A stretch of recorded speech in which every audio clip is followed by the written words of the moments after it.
ನಮಸ್ತೆ friends, ಎಸ್ಎಲ್ಇ job ಚಾನಲ್ಗೆ ಸ್ವಾಗತ. ಬ್ಯಾಂಕ್ ಆಫ್ ಬರೋಡಾದಲ್ಲಿ ನೇಮಕಾತಿ ನಡೀತಾ ಇದೆ. ಇದು bank of caps business development manager recruitment ಅಂತ ಹೇಳಿ ಕೊಟ್ಟಿದ್ದಾರೆ. ಇದರಲ್ಲಿ ಬಿಸಿನೆಸ್ ಡೆವಲಪ್ಮೆಂಟ್ ಮ್ಯಾನೇಜರ್ ಹುದ್ದೆಗಳು ಖಾಲಿವೆ. ಅವು ಒಟ್ಟು 63 ಹುದ್ದೆಗಳು ಇವೆ. ಯಾವುದೇ ವೇತನ ಕೊಟ್ಟಿರುವುದಿಲ್ಲ. ಇನ್ನುಳಿದ ಮಾಹಿತಿ ನೋಡೋಣ ಬನ್ನಿ ಫ್ರೆಂಡ್ಸ್. ಶೈಕ್ಷಣಿಕ ವಿದ್ಯಾರ್ಥಿ 12ನೇ ತರಗತಿ ಅಥವಾ ಪದವಿ ಪಾಸ್ ಆದವರು ಅರ್ಜಿ ಹಾಕಬಹುದಾಗಿರ್ತದೆ. ಇದರ ಜೊತೆಗೆ 6 ತಿಂಗಳ ಅನುಭವ ಹೊಂದಿರಬೇಕು. ಅದು ಯಾವ ತರ ಅಂತ ಹೇಳ್ಕೊಟ್ಟಿದ್ದಾರೆ ನೋಡಿ. ಅನುಭವ: ಹಣಕಾಸು ಸೇವೆಗಳ ಮಾರಾಟ, ಉತ್ಪನ್ನಗಳಲ್ಲಿ ಡಿಮ್ಯಾಂಡ್ ಮತ್ತು ಟ್ರೇಡಿಂಗ್ ಖಾತೆಯನ್ನು ತೆರೆಯಲು ಮತ್ತು ಬ್ರೋಕಿಂಗ್ ಉತ್ಪನ್ನಗಳನ್ನು ಮಾರಾಟ ಮಾಡುವ ಅನುಭವ ಇರುವಂತರಿಗೆ ಮೊದಲ ಆದ್ಯತೆ ಅಂತ ಹೇಳಿಕೊಟ್ಟಿದ್ದಾರೆ.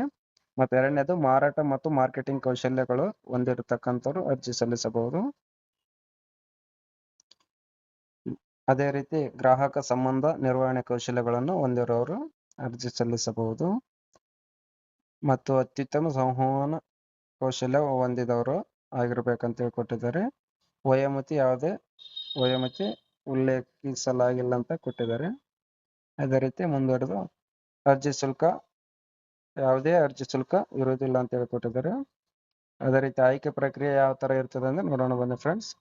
ಶೈಕ್ಷಣಿಕ ವಿದ್ಯಾರ್ಥಿಗಳು ಪಡೆದ ಅಂಕಗಳ ಮತ್ತು ಸಂದರ್ಶನ ನಡೆಸಿ ಆಯ್ಕೆ ಮಾಡಿಕೊಳ್ಳಲಾಗುತ್ತದೆ ಎಂದು ಕೊಟ್ಟಿದ್ದಾರೆ.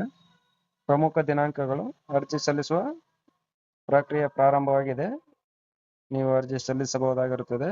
ಅರ್ಜಿ ಸಲ್ಲಿಸುವ ಕೊನೆಯ ದಿನಾಂಕ 31/5/2025 ಆಗಿರುತ್ತೆ. ನೀವು ಅಷ್ಟರೊಳಗಡೆ ಅರ್ಜಿ ಸಲ್ಲಿಸಬಹುದಾಗಿರುತ್ತದೆ. ಅದೇ ರೀತಿ ಅರ್ಜಿ ಸಲ್ಲಿಸುವ ವಿಧಾನ ಫ್ರೆಂಡ್ಸ್, ಅರ್ಜಿ ಸಲ್ಲಿಸುವವರು ಇಮೇಲ್ ಕೊಟ್ಟಿದ್ದಾರೆ. ಈ ಇಮೇಲ್ ಅಲ್ಲಿ ನೀವು ರಿಸ್ಯೂಮೆನ್ನು ಕಳಿಸಬೇಕಾಗಿರ್ತದೆ.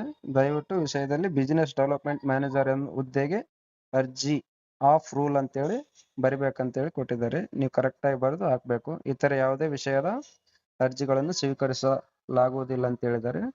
ನೀವು ಕರೆಕ್ಟಾಗಿ ಇಮೇಲ್ ಐಡಿಗೆ ನಿಮ್ಮ ರಿಸ್ಯೂಮಿ ಮತ್ತು ಅಪ್ಲಿಕೇಶನ್ ಅನ್ನು ಸರಿಯಾದ ರೀತಿಯಲ್ಲಿ ಬಿಸಿನೆಸ್ ಡೆವಲಪ್ಮೆಂಟ್ ಮ್ಯಾನೇಜರ್ ಹುದ್ದೆ ಅಂತೇಳಿ ಬರೆದು ಕಳಿಸಬೇಕಾಗಿರುತ್ತದೆ. ಅದೇ ರೀತಿ ಇಮೇಲ್ ತಿಳಿಸಲಾದ ಅಗತ್ಯ ಅನುಭವ ಹೊಂದಿದವರು ಮಾತ್ರ ಅರ್ಜಿ ಹಾಕಬೇಕಂತೇಳಿ ಕೊಟ್ಟಿದ್ದಾರೆ. ಅದೇ ರೀತಿ ವೆಬ್ಸೈಟ್ www.bobcaps.in ಗೆ ಲಾಗಿನ್ ಮಾಡಿ ಹೆಚ್ಚಿನ ಮಾಹಿತಿ ತಿಳಿದುಕೊಳ್ಳಿ. ವಿಶೇಷ ಸೂಚನೆ: ಅರ್ಜಿ ಸಲ್ಲಿಸುವ ಮೊದಲು ಸಂಪೂರ್ಣ ಅಧಿಸೂಚನೆಯನ್ನು ಸ್ಪಷ್ಟವಾಗಿ ಓದಿಕೊಂಡು ತಿಳಿದ ನಂತರ ಅರ್ಜಿ ಸಲ್ಲಿಸಬೇಕು.